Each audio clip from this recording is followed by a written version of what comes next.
Hi, today we're going to be talking about how I worked with 4 different AI code tools to try to build the same app. Keep watching to see how it went. All right, so the experiment that I did was to try to create the same app with multiple AI code tools. And so the general idea was that it was something that would, you could just open up when you've got, 20 minutes, 2 hours, whatever to fill, and pick an activity that sounds interesting, and it would give you some ideas. And then I started adding more details to it as I went. But that was the basic gist of it, was like, give me a little activity planner that suggests things to do with these amounts of time. And so this is the version that I did in Firebase Studio. It actually did a pretty good job from the start. There were a couple of spots that were um, a little trickier. I think, Beth, I mentioned to you like that the Gemini integration to add the LLM feature took Right. some reworking. And Yep. when I started getting the weather API, when I started getting the weather API in, at first it was trying to use the LLM to generate weather. And Okay. That weirdly makes sense that it would do that, and even though then it's a so, terrible idea. I told Gemini, I think that this is not the weather for where I am. And it said, oh, yeah, you're right. Yeah. Like all of the AI tools do. Uh-huh. You're right.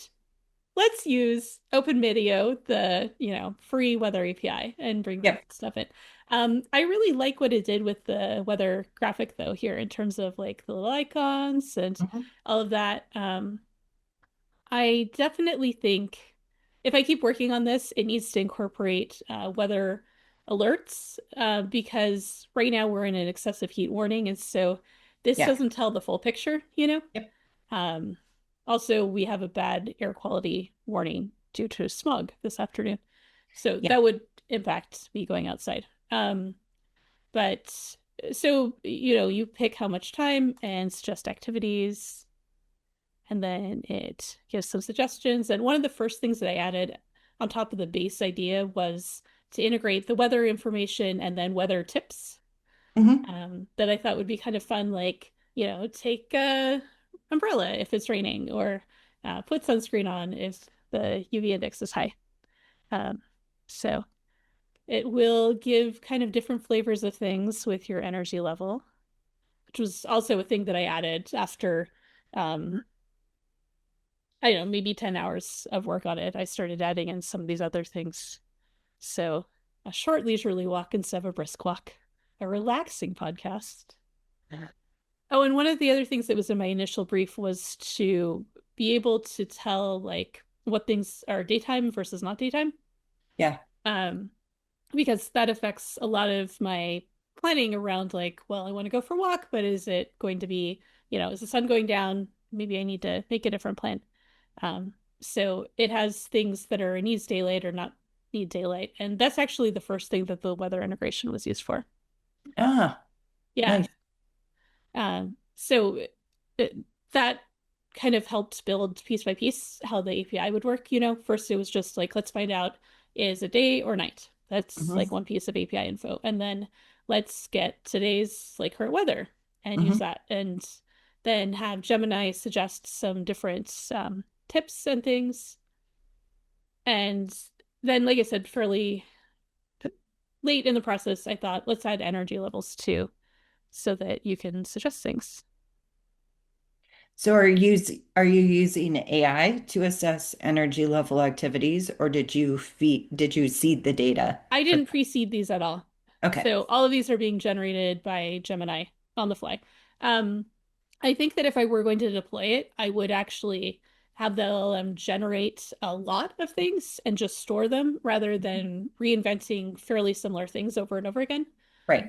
It hasn't used a lot of tokens. I think when I last checked, like all of the development work that I've done on this worked out to about 12 cents of Okay. Yeah. LLM use. So Mhm.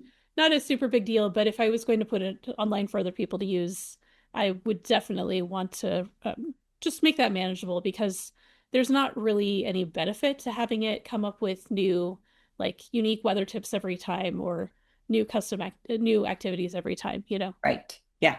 Yeah. Um, Yeah. but the reset works. And what else? Okay, so and you can add a custom activity to like uh practice flute, which 30 minutes is fine. Actually any energy level is okay and it doesn't require daylight. So then you do that and you get a set of custom activities that you can edit or delete. And if I Nice. click on it, it will do the same thing. So if it's a daylight activity, it'll Hmm. also use the weather here in preview to give you weather related information. Okay. Yeah. Yeah. So yeah, this started out fine, and then like I gave it my prompt and I clicked enhance prompt, and the initial build of the app looked pretty good. There Hmm. was sort of that road bump when it came to getting like Gemini integrated correctly to suggest Hmm. activities. Some code issues that kept coming up, and the code analysis for Firebase Studio has obviously gotten better because it would usually figure out, okay, there's a problem, here's the problem, and then it would fix the problem, and then it would turn out that there was like another flavor of that same problem in the code. And Right. so it went multiple rounds of me saying, okay, well, that still doesn't work, still doesn't work, still. And every time I could tell that the code was getting closer to correct, it just was changing like the smallest thing possible. And there are lots of things. I mean, like when you're first starting an application, you're wiring things in. And Hmm. it's common to have like similar road bumps throughout the application. Right. So, yeah, there was just like I hate to say iteration, that feels like a weird term for it, but, like when you're like, okay, but still, but still, but still, and you Yes. watch the AI tool like work through that. Yeah. So, and then again, bringing in the weather API, there was some weirdness there. Um, there are some things that don't work currently. One of them is entering a fallback location. Yeah. Yeah, it should be able to find Portland, Oregon. Hmm. I've checked that the API Yep. understands that. So I don't know why this is happening, but I also couldn't get Gemini to figure it out. I'm going to have to look at the code to go any further on that. And the other thing was that I wanted it to like say like you're suggesting activities. I don't know how to clear that. That would be another thing, I guess. And it's after sunset, you know. Hmm. Originally, it would say time until sunset about 23 hours. Um, and I thought, well, if you want to preview something you could do tomorrow, it would Hmm. be better to have it tell you like how many hours till sunrise. Um, Right. Yep. yeah, which uses basically the same code, and I couldn't get it to finish the feature effectively. It was kind of like it was almost working, and then, like it got stuck in a loop where it didn't seem to be getting better or not. Right. Um, and so that's another one where I just need to look at the code and figure out what's going on. Yep. Um, which before doing the demo, I did look at the code for all of the applications just to figure out were there security issues that just in the package dependencies, Hmm. were there weird dependencies or things that didn't make sense. Hmm. One of the things that Firebase Studio did that generally I don't recommend is checked in the entire node modules folder. So that effectively locks the versions of everything. But Oh, generally, when you push your code, you don't do that. right. One, because it takes up space and it's unnecessary, and two, because you already have a package lock file that should dictate that, should Right. ensure that you only get the things you think you're getting. And with each of the tools that I use, this is the only one that did that, but they all had stuff in their lock file that could have been upgraded, and the package definition would have allowed to be upgraded Okay. if the lock file didn't have, so Yep. you can either delete your lock file and let it pick the next version that matches, or, you could upgrade. There's various ways of handling that. But yeah, there weren't any other problems with the dependencies. Once I did that, there were some like weird deprecation warnings, but those went away when I deleted the modules folder. Um, Good. and I don't think there was really anything else that happened. Like, I used npm audit fix to deal with the moderate severity vulnerability that was in there. That worked fine. Like nothing had to be updated or refactored. Right. So yeah, so the code was in a pretty good working state. Mhm. But there was another thing I noticed that isn't a problem like, oh, Firebase Studio shouldn't do that, but it's more something to watch out for if you're working on these things. Each of these things that like sets the weather or the daylight, whatever, like they all are using React's use state to Mhm. store that information. And there's a lot of things. So it you can get performance issues and some like weird behaviors if you don't manage that well. Oh, When is you there a best practice way to do that instead that AI isn't doing? So anything that's set at the same time, you can Uh-huh. actually create a single state object for. Oh, okay. You'll see that with forms, Yep. for example. Yeah. So instead of setting like each individual thing, you can do like one state object that holds all of the stuff that gets Okay. changed at the same time. So that's one thing that can clean stuff up a lot. And another is just like breaking up your applications so you don't have like all of your code in one page. Like you've Hmm. got components that manage their own scope Hmm. correctly. But yeah, when I looked at the code and I saw that there were like 20 use state calls, I Hmm. thought this is going to have some issues if I were to keep working on it. Right. So I would really need to look at like, I mean, part of it too is that you can have, so these are all part of React hooks and they're Hmm. triggered on page reload by definition, but not setting them up well can cause like page reloads and component reloads that loop, or this is part of why I mean that there's like performance issues that can come up Right. if you're not Okay. like scoping things correctly. And all of that is stuff that like I'm not surprised that AI tools can't do well, Hmm. because it involves some like strategic thinking and some like abstract reasoning about how Hmm. the structure of it should be, and also you just have to know some of these design patterns. Right. Like if you were to go to somebody who's done a lot of React development and said, "Hey, I'm not sure this is the best way to do it," they'd be able to like walk you through all of the things that could be an issue. But I thought for me that indicated like why these are prototyping tools and not finished software tools. Right. For a Hmm. prototype, totally fine. For Hmm. finished software, I have to fix those issues because the more information that's in here, like more data, more Hmm. things that are saved, whatever, the more memory that's taking. And Mm. so you see what I Yeah. mean? Yep. Yeah, so there are a lot of performance issues that come up, but there's also because this is like a normal React thing, there's a lot of tools out there to help you figure it out too.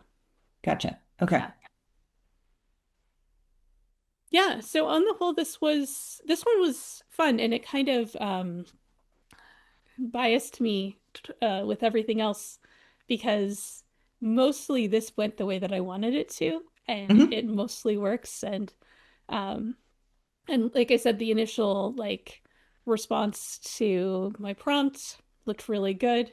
Hmm. That is not true for all of the other tools I tried. Yeah. Yeah. Yeah. So, of the tools that you used, Firebase would be your favorite or your top choice. Mhm.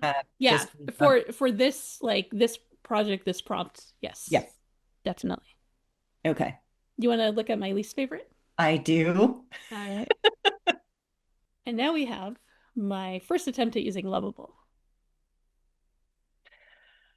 So I just have to say that when I first started using AI tools, I loved Lovable in terms of how it set everything up from a UI perspective. And now I would rate everything, I think, the way you do, where I would have Firebase as my first and Lovable as my last. But I want to hear about your experience.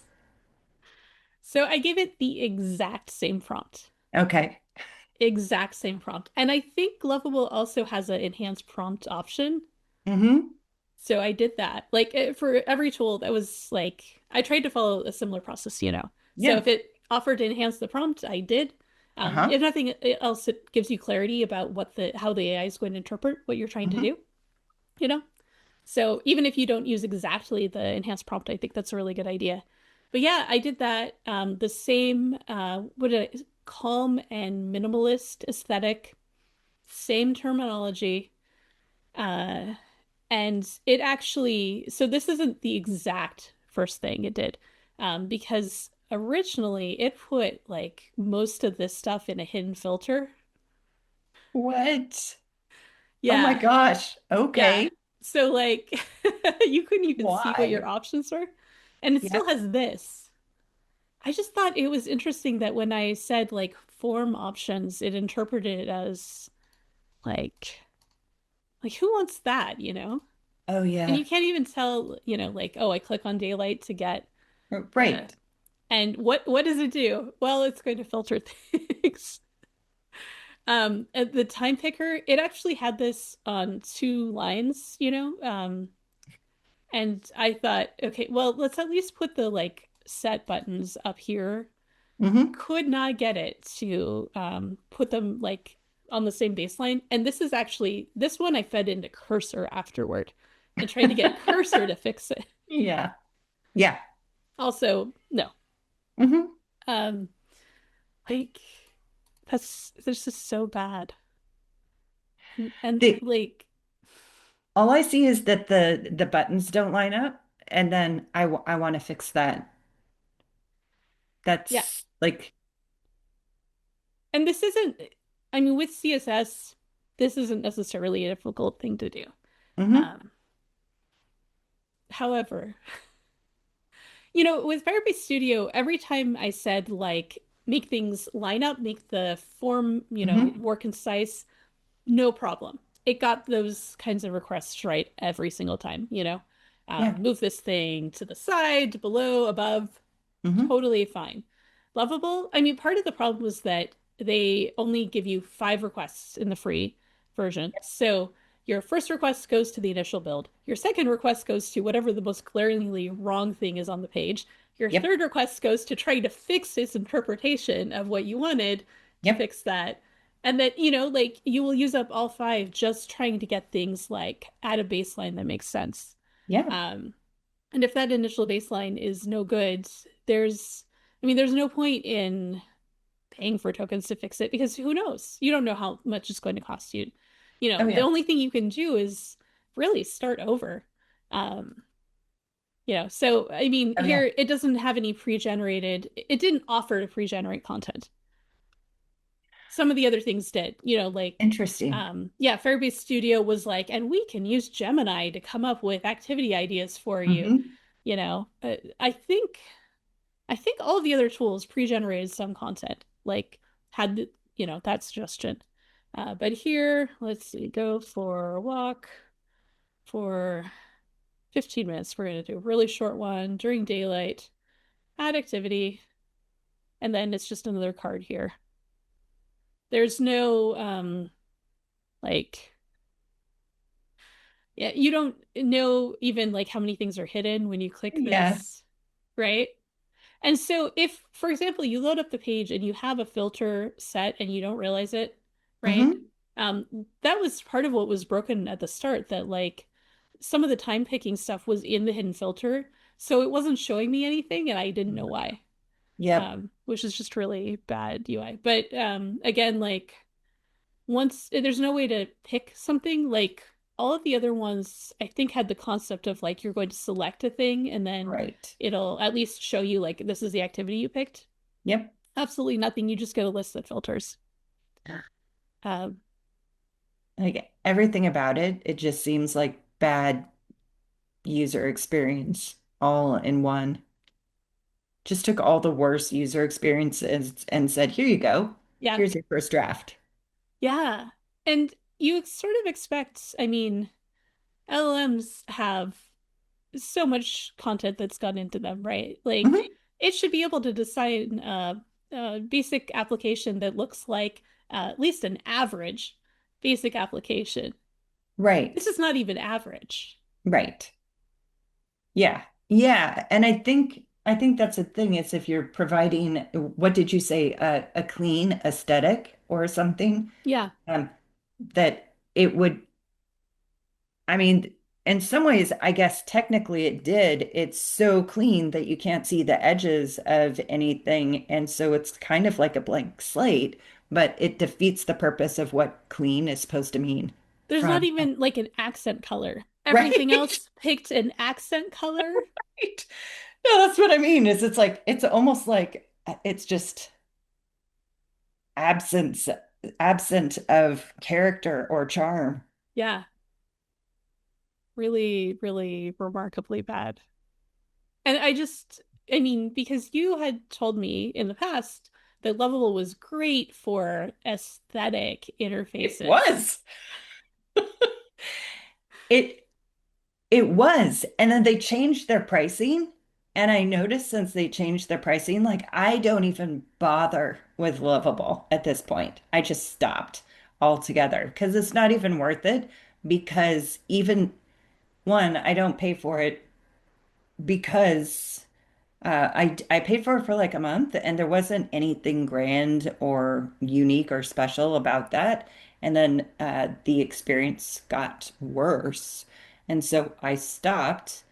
And now it just like it doesn't do anything that's useful. You have to just continuously trash what you're doing. So, yeah, I feel bad for anyone who listened to me when I was like, oh, Lovable is great.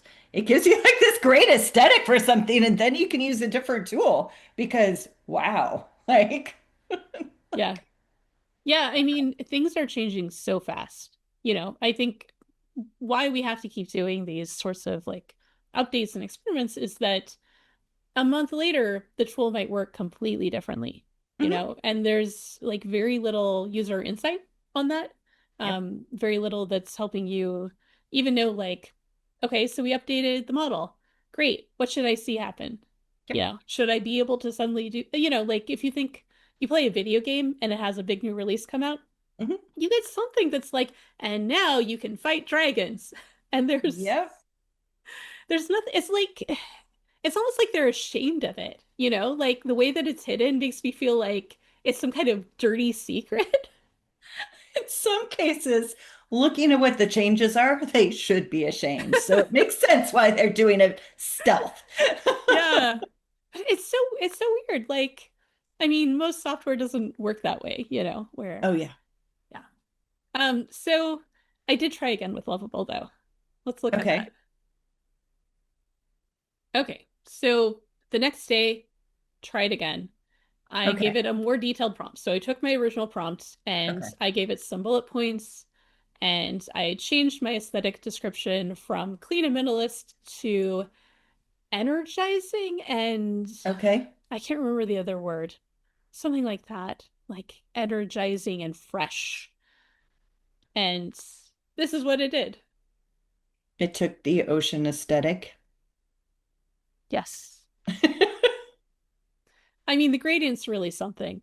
Uh-huh. But It what I is. like about gradients in CSS is that you can actually, if you like sort of the idea but not the colors, you can go Mhm. in and just change the color in the Ah, CSS. yeah. Although I have to admit this isn't that different than my personal website. So, uh, yeah, but like I the mean, gradient on the button. the teal is good. I think I'm just not a fan of anything that's like the yellow orange. I don't know why. Absolutely nothing wrong with it. But whenever I see it, I just like, ah, It's very contrasty in this situation, yes. um, which is okay, you know. But Hmm. I didn't add anything like novel to the prompt. I took Right. the same like sort of mission statement of it, Yeah. and then I just added like four bullet points for things that I was expecting the application to have that again, all the other tools understood those as like more implicit things, almost all of them. Bolt Mhm. actually was just as bad as Lovable, but um I thought it was interesting that we sort of expect like these tools are going to be good at interpreting like sort of concise descriptions and building them out into at least a proposal for something bigger, you Yeah. know?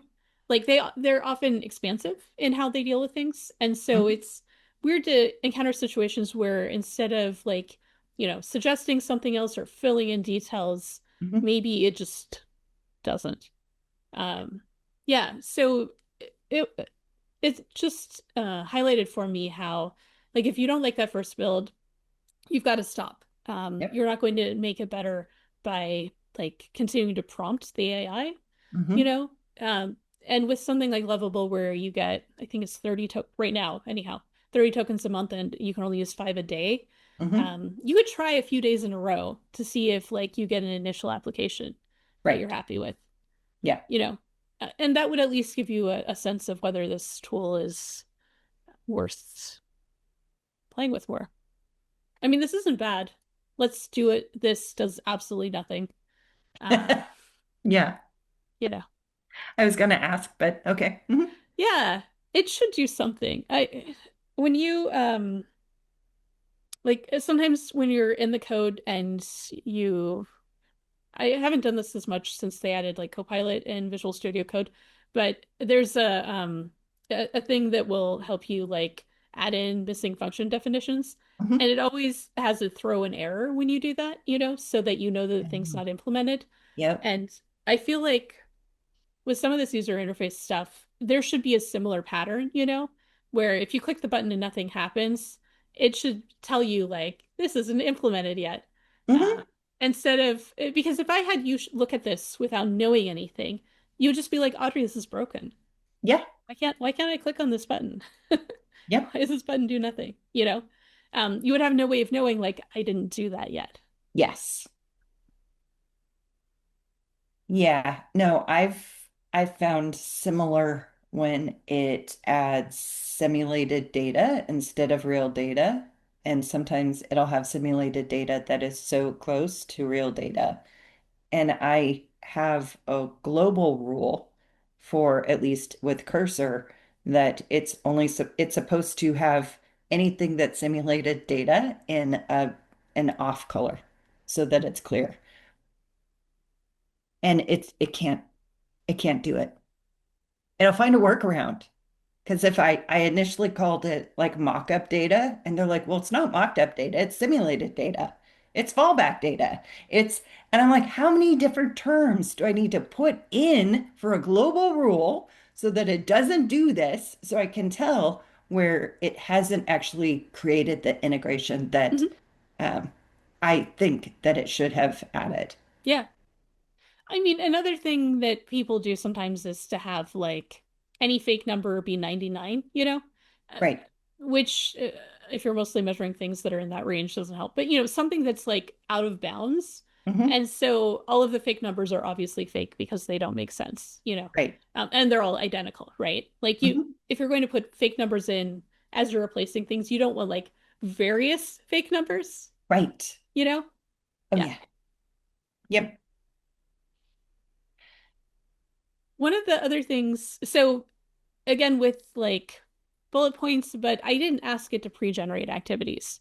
I don't think Hmm. explicitly, like I didn't ask it anything that I felt like was additional to Hmm. the previous prompt. It interpreted this time the idea of like indoor, outdoor, and daylight instead of just daylight and not. Yep. And I think I had said like, daytime or not. So Right. yeah. And I feel like that might be an effect of it generating, some of these suggestions that like maybe that introduced some categories. Right. Yeah. Like stargazing. Yeah, they're interesting examples, Hmm. cooking experiment, not just cooking, but Let's if experiment. Hmm. in my experience, and I like to cook, but if I only have 45 minutes, I'm not doing a cooking I experiment. know, I was gonna say that. That is not nearly enough time to clean up. Yeah, yeah. Hmm. I mean, and I guess personally, a new recipe is not an experiment. An experiment is like, can I use agar and Right. you know, Uh-huh. um, can I veganize this very specific dish? Can Yep. I use a different cooking, use the air fryer instead of the oven? Like those are experiments. Yes. Recipes are, tested. That's that's just cooking. Yeah,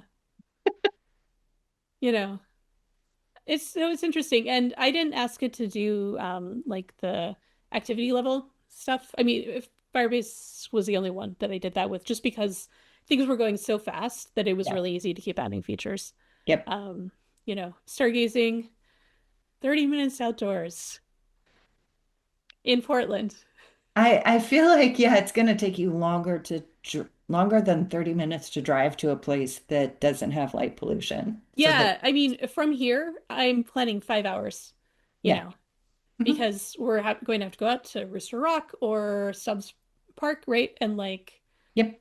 that is blocking out 5 hours of your evening. Yep. Also, right now there's a full moon and it's keeping us from seeing the meteor shower. And Uh-huh. I feel like a really context aware thing would be like stargazing's nice, Uh-huh. but you should consider the moon. Uh, Yes. yeah, so it's interesting. Let's see if I pick the longest possible beach visit, also a really context-free kind of thing to throw in there. Um, You can get there because one way. and again, like Lovable doesn't know where I am. Like I didn't tell it Yep. like make these appropriate to Portland, Oregon, Yep. There are parts of the country and the world where 2 hours will not get you to anything resembling a beach whatsoever. Oh, yeah. Yeah. And this one doesn't have weather. No, Hmm. Okay. yeah, no other. That would be the other one. For stargazing, if it's pouring down rain, you're not Hmm. going to see anything, Yeah, let alone the moon. yeah. This is generally the only time of year in Portland where you can assume that you'll be able to go stargazing. Right. Yeah. You know, yeah. Read a chapter, 20 minutes. Depends on the book. Yeah, so it's interesting and I mean, it's a starting point, right? Hmm. Like, I wouldn't try to get Lovable to add features to this, but I could definitely take it into another tool and try Right. to add features. Yeah. And I'll just look at my notes about the code. Yeah, there was a little bit of dead code.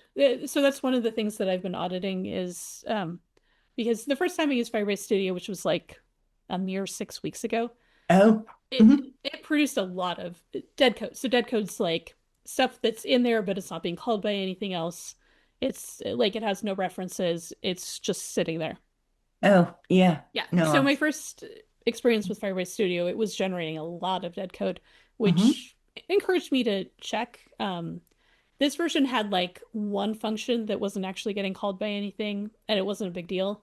Hmm. But it's again, it's a reminder that like if you're going to take this into another tool, you need to watch out for like functions that are in there that are just hanging, like Right. they don't go with anything, they don't do anything. Hmm. I when I'm working on projects with people, I have a very strict rule about no dead code, like even commented out code when you finish your PR Hmm. commented out code should, for the most part, go away. You can always use Gotcha. your get history to get it back, Hmm. but anything like that, it can be misleading, it can be distracting. Hmm. It doesn't reflect the current state of your code, so Hmm. no dead code. That's just one of my rules.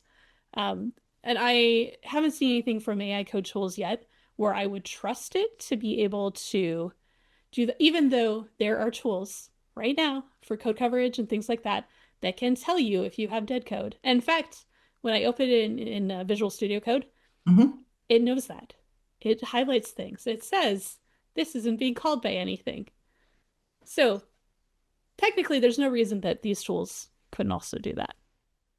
I think that's one of the things I find fascinating about AI is there's all these tools that have best practices and have made things easier for developers. And it doesn't integrate any of it. It doesn't use any of those practices. It's like it just decided to wing it. Mm-hmm. Whoever designed and came up with the product requirements were like, we'll just see. And I think that's the part that I find fascinating because it's so wasteful. Yeah, I mean, it's super inefficient, like most programmers I know have customized their IDE with plugins or, have a lot of command line utilities. Hmm. We add things to our build pipeline, to the CI, that take care of a lot of problems and Hmm. make things simpler. Like even just adding a linter to your project and running your linter.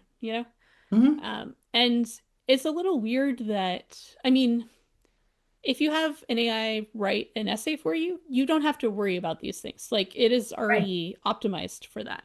But Hmm. when you start working on code, there's already like an ecosystem of tooling that takes care of like easy mistakes. Hmm. And those kinds of gotchas that programmatically we can detect. Right. They're not complicated. They have never required a human really, Hmm. like we can just knock those things out. And it's really a shame that the tools that we're seeing don't automatically take that into consideration and like, even build in some of these plugins that will make Right. things so much simpler, Yeah.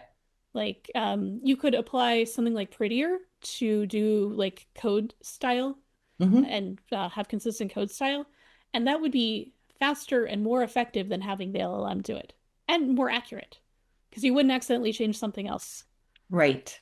so they could just have it do that Yep. instead of all of the other things that they're building into the models. Hmm.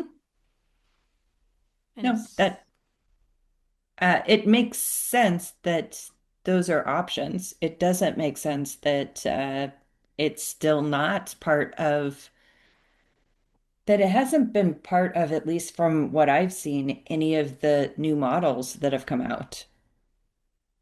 yeah, I mean, it's interesting. I see more talk about having it like switch between different submodels or things like that to Mhm. more appropriate things. But I haven't seen very much discussion, actually, no overt discussion about having the LLM know when to not use the LLM. Yes. Gemini's the only place where I've seen some indication of that, you know? Yes. Because when I've been working with Firebase Studio, which Gemini is the model, it's Google's model, it will say, okay, yeah, I'm going to use this package, I'll use this API, like it Mhm. obviously has a sense of the ecosystem to some Right. extent, Mhm. and you've had Gemini like flat out tell you that it doesn't know how to do things, which is delightful. It is so delightful. I can't even, I literally was just like, woohoo, yay. Because, yeah, it didn't just try to wing it and do something terrible.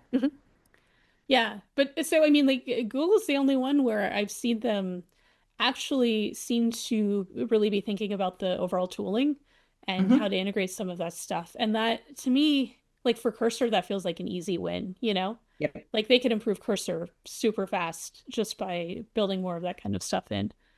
Yes. And since it's their IDE, it wouldn't require changing the model even. Hmm. Um, yeah, so it's weird that they're making it harder than it needs to be. And that, I mean, obviously that has a big impact on people who are trying to build stuff with this. So, Yeah. No, and I sometimes wonder if the reason why they can kind of get away with it is that there's so many people that don't know any better that are users.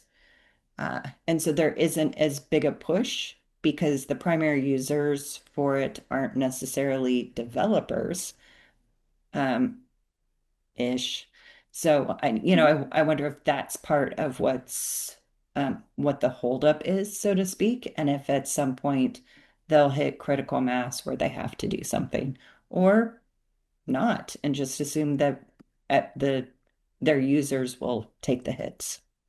Yeah, I don't know. I mean, if this is your first programming experience, then yeah, you don't know what you don't know, right? And you Yep. have never used a lot of the tools that programmers typically do. So, Hmm. but at the same time, like it would be cheaper for Cursor to use the model for as little as possible. And that's part of what makes it puzzling to me that like, yeah, I don't know. I mean, what I don't like about using Cursor, this is a little bit of a side trip, but I already use VS Code Hmm. and I have extensions. I have, a theme that I really like. And Hmm. Cursor is built on top of the same, I mean, it's like a modded VS Code, basically. Hmm. And it doesn't have all the things that I already have, you know? Uh, and and they took things out of the interface, and it feels like they sort of stripped it down to a shittier version of Uh-huh. Yeah. and I don't understand that, you know? Like Yep. again, if they pre-baked like ESLint into it, you know, and prettier, you know, there's like whole categories of these tools, right? Hmm. If they just like pre-baked some of that stuff, they Hmm. would spend less on Claude, you know, so Yep. save themselves money and have a better IDE. Like right now, Cursor just doesn't seem to give me anyhow anything over like another IDE that I might work with. Right. No, I can see that.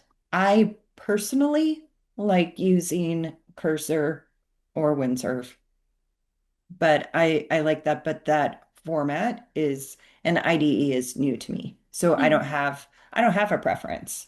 Um, I'm starting to develop preferences, but initially, like I had no preference. It was more, how do I navigate through here? Oh, okay, I get it, and mhm, going that way. Um, but I can see, I've talked to people who are at companies that Cursor is one of the AI tools they're required to use. And it's been frustrating for all the reasons that you just described. mhm, And I think it's too bad because mhm. it's a significant miss. Yeah.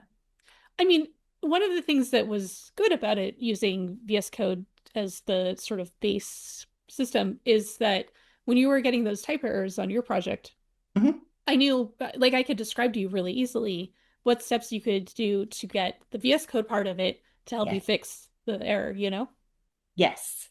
And it that has been so helpful because when I tried to go through previously, it was like, I don't understand what you're talking about. And by the way, those aren't important. And now I can bypass that altogether and just have it fix it, Mhm. which is great. It's great. I'm really happy to hear that. You know, just bit by bit, you'll learn all of the programming tools necessary. And I mean, like, I don't care whether people write lines of code or not, you know, Mhm. but I do care whether you've got the tools to be able to create good code, however you're Yes. doing it. Yeah. Yeah. No, I find it, I personally have had so much fun learning.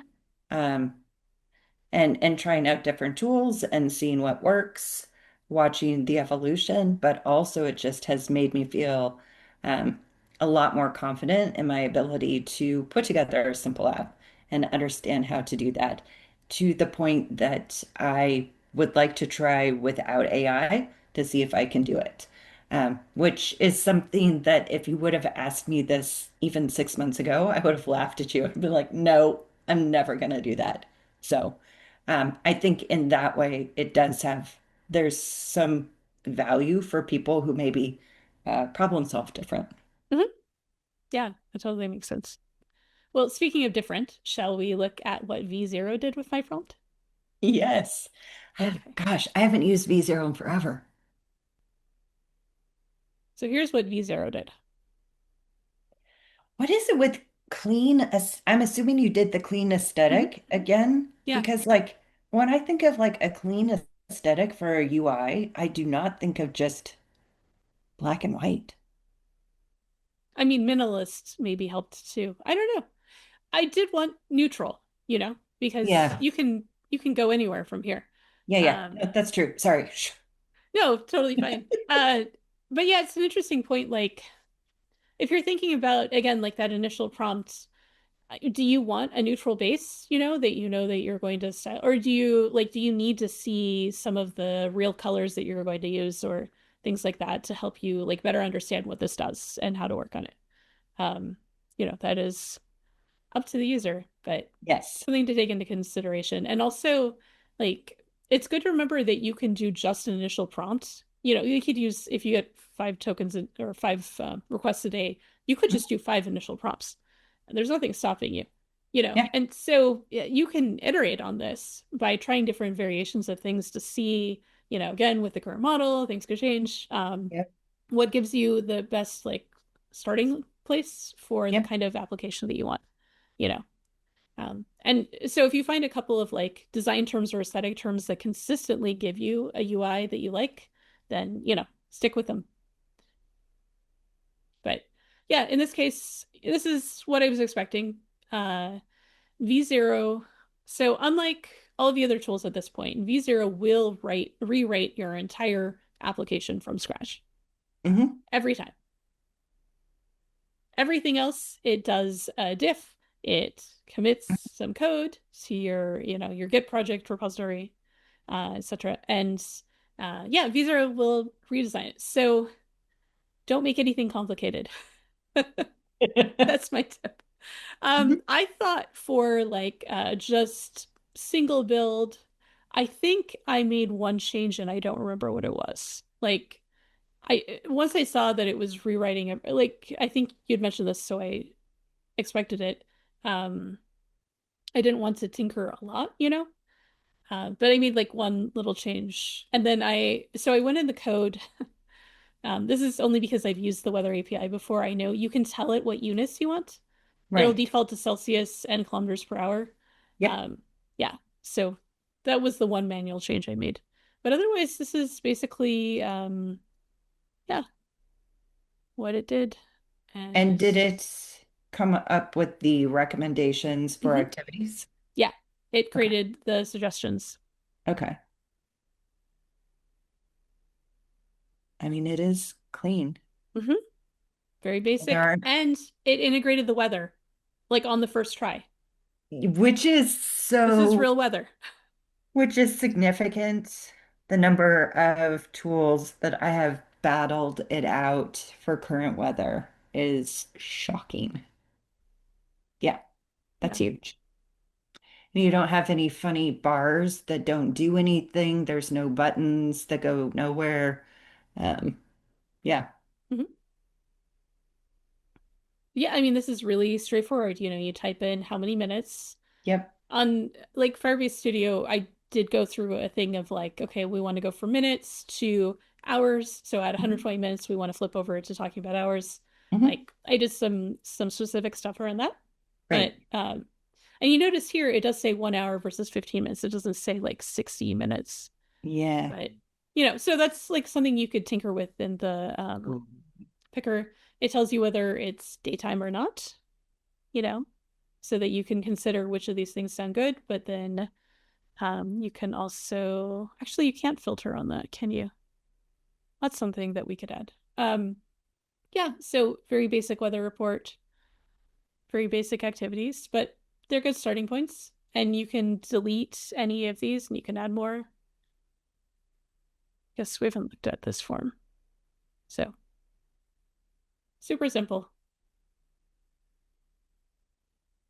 And that even worked out I of think the so. It gate. should. I told everything. Did I? So I think Firebase automatically used browser storage. And then after that, I was like, let's just do that. So, Uh, uh, eat lunch. It's not quite the kind of thing, but there we go. Eat lunch, 30 minutes, requires daylight. Yeah. So with the browser storage, if you like, close things, reopen things, switch windows, go between your computer and your phone, you're not going to see your activities again. So it's not really good for things where, like, I'm going to enter a lot of stuff and I care that it sticks around. But for this kind of like, prototyping and this amount of data, totally fine.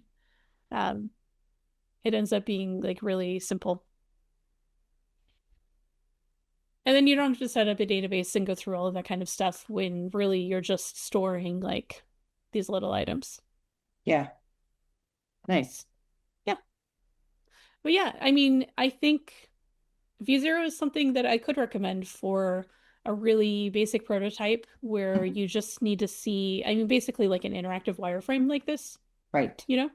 Yeah. And the fact that it did integrate the weather without a lot of trouble suggests that there might be some other simple integrations you could do that, again, like help you kind of see what you're looking for. And because of how this all worked, I would be inclined to like if I had, like multiple pages, um, actually have it generate a separate thing for each of those, and Ah, then yep, just go and integrate, use another tool or, have a programmer work on it to integrate all of that stuff. right. I think that because I remember one of your big frustrations with V0 was tabs Oh and my like page gosh. navigation, Uh-huh. and looking at like the way that it generates the code and the like just very simple framework, I'm not surprised. And I think so Okay. I think working around it would be totally fine. Gotcha. Like say like we have an activity planner and then we want to have a weekend planner version of it or something on another tab. Like we could create those prototypes separately and then put them together. Uh, yeah, that makes sense. Okay. Yeah. And the only other thing that I'll note about working with V0 and Vercel is that instead of using npm for package installing, it's using pnpm. I think that's the right order. Okay. It's another tool, not one that I had actually used before, but I had to install it before I could update packages. So Okay. the code is so simple though, like there's so little here that all of those things like they're not really issues, because you can add what you want, you can upgrade what you Right. want. Like you can't really break this. Right. And that's I think part of the appeal for me is that if I wanted something that would just really do like a quick layout, add a form, add Mhm. some stuff like this, it would be a very simple way to do that. Nice. Okay. Yeah. Cool. So that is the simplest of our things. And then we'll look at one okay option to finish off. Okay, and then our last version of this application is the one that I made using Bolt or Bolt.new. I don't know um, Okay. Yeah. the which one's the official name of the product. Um, so with this, the same, I used almost the same prompt as I did for Lovable the second time. I didn't change Okay. the aesthetic stuff. Okay. Because the first time that I gave my like simple prompt that worked with Firebase Studio and um, everything it was so weird. It said, okay, so it started off with like a brief with a persona, you know, said, so I'm a UX designer and I need a design brief or something like that for this app. Like it was Oh, taking it in a completely different direction in terms of like the product to create. oh, okay. Yeah. And I thought it was weird that when I said create an application, Right. that its own version of like how to interpret that prompt was you're a UX designer. Plus, okay, I hate the AI persona thing. I'm Hmm. very skeptical that it actually works. I know that like, Google's been recommending it and other people. I'm really skeptical that telling the AI to pretend that they're like a particular persona in the organization is going to give you a better result. Um, Oh, yeah. No, I'm with you. I haven't tried it, but also I don't know why I would try it because well, there's a lot of reasons. But yeah. Mhm. yeah, I don't know. Maybe I should experiment with it at some point. Um, but it sort of felt irrelevant because, again, why was it telling me that I wasn't creating an application, but I was creating a document about creating an application? Yeah. You know? Yeah. And because Bolt has similar stingy tokens uh, Hmm. to Lovable, I really couldn't do anything except say, okay, well, that's not what I was trying to do, and then try the next day.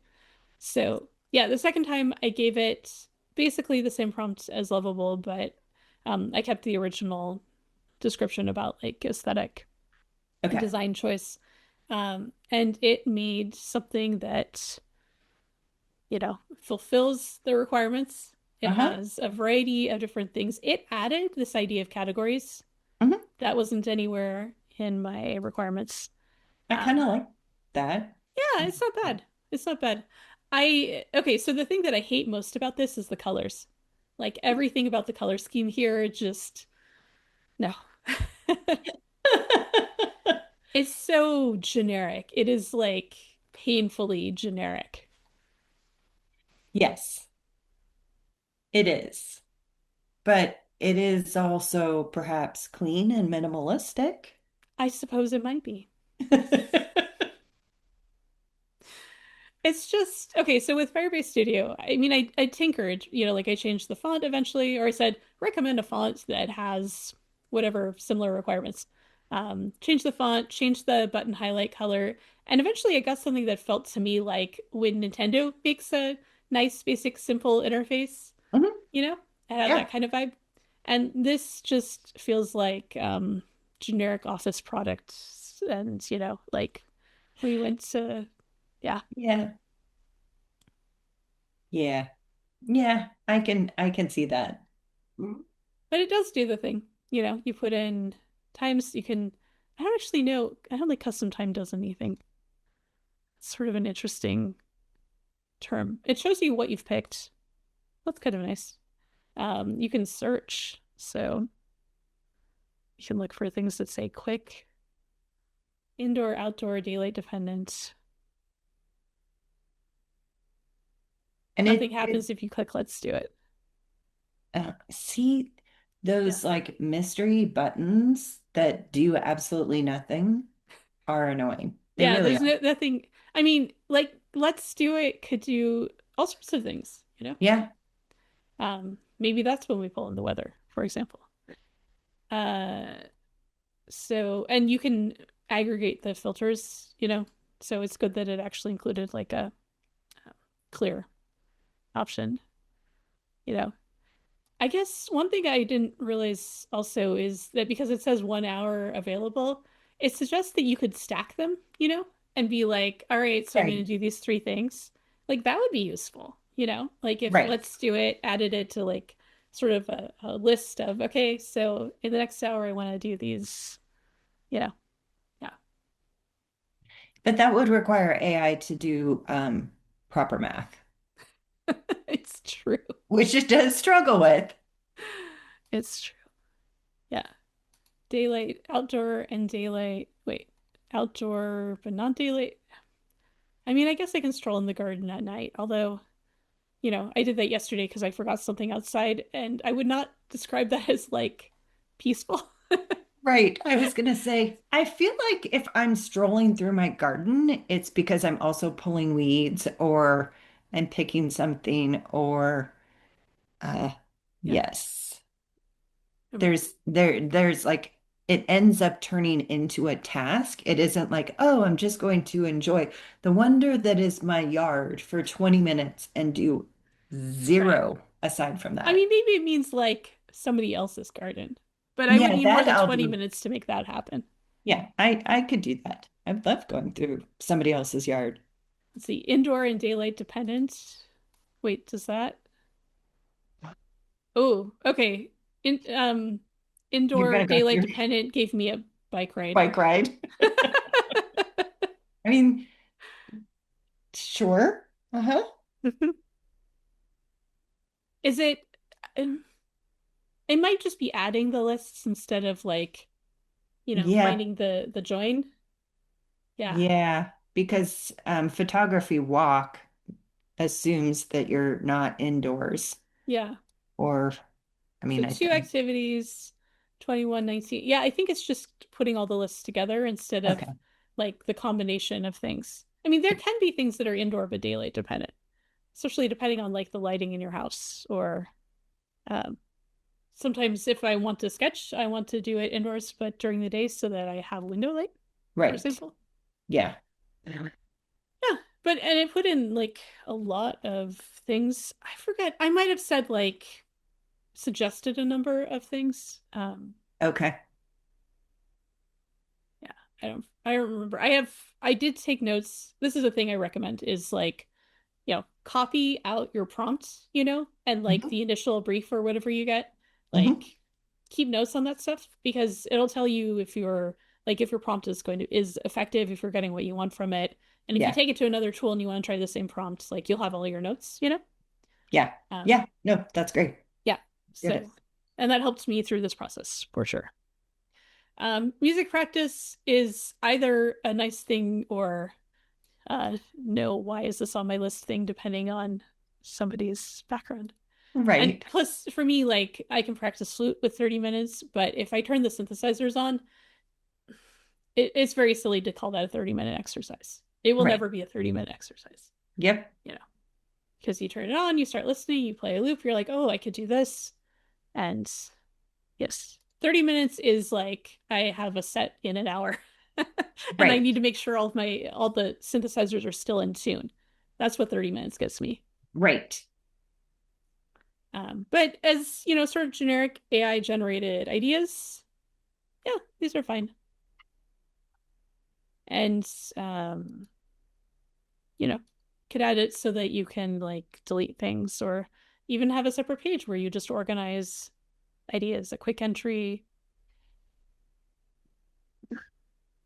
go have coffee for 45 minutes and try to meet somebody. Sure. Yeah. So this is fine as a starting point. You know, it's Right. another one where if you wanted to take this and then do something else with it, you could. Um, I didn't see any like noticeable code problems. I did for all of the ones that use Vite as their like local server. Mhm. That's something that works with Next apps. They all had like an old stack, and so I was getting like npm install and audit were giving me some warnings about like moderate severity issues Mhm. that, and it was all just because they haven't upgraded Vite. And I didn't look into it. I don't know, like, you Ah, know, is that a thing that changes often? But it does make me curious, and it's really unfortunate that you can't find out like how recently was the base stack updated, right. you know? Because part of what makes the tools able to do even as much as they do is that they have a set base stack. Hmm. And so ideally that would be updated every 2 weeks or something to get the latest version of all these packages. But we Hmm. know from looking at a fair amount of these AI projects that that's not the case. Right. And so again, like if you're going to take this and do more with it, something that you need to do right off the start is just look at those first dependencies and make sure that they're not on like wildly out of date versions. Right. Um, because any breaking changes that you might have to deal with, you want to do those sooner than later Yes. before Yeah. you've built more and more and more stuff on top of it. Hmm. So, oh, one thing that it did that I thought was weird is that it made description mandatory. And then after I said make it optional, it put optional in the thing, even though there's already an indicator for a mandate, you know. But with optional, is it actually optional? Yes, Okay. I did check that. Because I found that to be a problem with a number of different AI tools where I ask it to be optional and it'll say, okay, and it'll just put that it's optional, but it's still required, which is a Yeah, terrible user experience all around. it is. So, but that's our tour. Nice. Yeah, multiple apps with the same or close to the same prompt, same idea. I think, you know, for the most part, I had a series of things that I could turn into a bigger application if I wanted to. If I was going to just stay with an AI tool, it would have to be Firebase Studio. Like that was the only one that was even kind of capable of building something more complex. Ah, Um, you know, yep. like every single one of these, it used up tokens just, for example, making it so that the one form field needed to be optional, you Right. know, and Hmm. this might not be true forever, but right now with Firebase Studio, you don't pay for the number of requests or tokens you use while you're building your app. Hmm.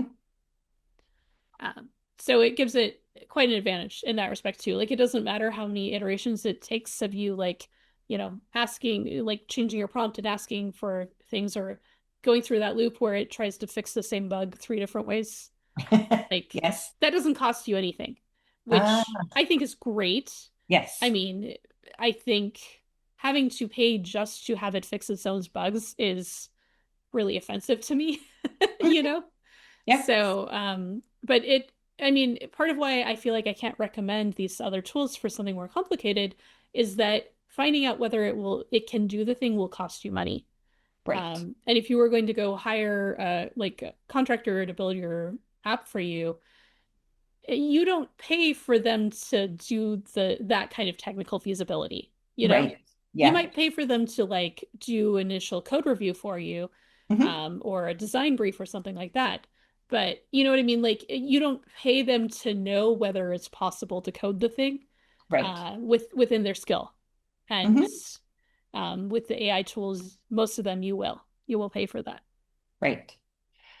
Yeah. And they're not gonna, Hmm. Yeah. I think the the bigger issue is they're not going to tell you that they don't know how to do it. They're just going to keep trying and providing you the same series of errors until, and you have to know enough Yeah. to understand that. Yeah. And that's, I mean, that's really difficult for people. I know that's super frustrating um, to run into It's that. really frustrating, which I think is why it was such a, it was such a relief when Firebase is like, oh no, I can't, I don't have the ability to do that. Mhm. But here are the things that I can help you with, and I can walk you through how to do it with another tool if you want. Yeah. And it was like, oh, okay, that's all the more I ever need. Mhm. The positivity of like, oh, that's a brilliant idea. Let me implement it. Yes, I implemented that thing for you. And it's like, no, you didn't. Nothing has changed. Is kind of annoying. Yeah. Yeah. Well, and that reminds me that another tip that I have is that if you're stuck in a loop, where you're like, you haven't fixed the problem, you haven't fixed the problem, one of the things that I've been doing is to prompt it, tell me how to debug this thing that seems to still be happening. Ah, Yeah. Because sometimes then I have seen the tools go, oh, that is still a problem. I can follow those steps. And sometimes it's just that you now have steps and you can work through them one by one with the tool or on your own. right. But either way, it can get you closer to actually figuring out what's happening. Oh, that makes sense. And that would be a lot less frustrating. I have a rule that if it's the third time, I have to use a different tool to ask for help. Mhm. Because at that point, we're in a loop and I don't know enough to help AI get out of it, whatever tool I'm using. So I need to use a different tool or, phone a friend. Yeah. So yeah, but that's a good workaround so that you can continue to kind of push forward. I like Mhm. that. Yeah. And just find out, I mean, if the debugging doesn't make any sense either, Mhm. then you know that you're going to have to get some help from elsewhere, you know? Right. But sometimes it could be just that straightforward. Mhm. Like one thing needs to be changed and you just can't seem to pinpoint it, or it's not introspecting very well on the code. And so to get it to pinpoint it, you need to like walk through um, steps for debugging, like, a programmer friend might tell you. Right. Yeah. Yeah. No, that makes sense. I like it.